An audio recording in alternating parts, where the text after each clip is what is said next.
Без казна за ниту една крупна риба започна решавањето на мега скандал од мафија, а најверојатно така и ќе заврши.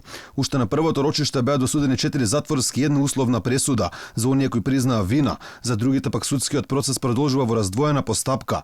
Иако постојат огромни сомнежи дека луѓе од највисоките ешелони на власта се вклучени во овој скандал, судскиот процес се води само против обични вработени во МВР.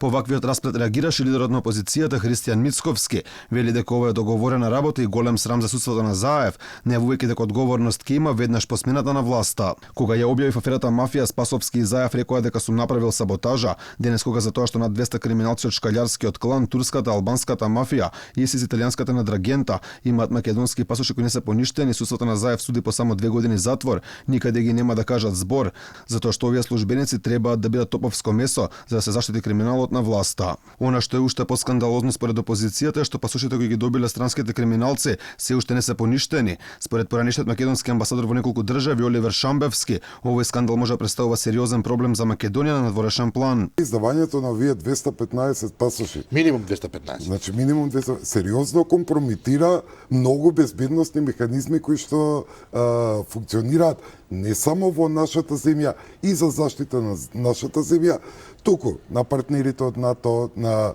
целата онаа структура на Шенген зоната и така натаму и така натаму. Значи генерално ова е исклучително сериозно прашање за кое што последиците јас се плашам дека допрва ќе ги гледам. Откако признаа вина, меѓу 2 и 2 години и 7 месеци затвор добија Ѓорѓе Велков, Ален Личина, Раев Мифтари и Денис Баруфи, а Фарух Белја доби условна казна. Обвинетите Фарук Буки, Весна Колевска, Оливера Софрониевска, Бранислава Владичевска и Шемседин Јашари рекоа дека не се чувствуваат виновни и за нив ќе се суди во раздвоена постапка.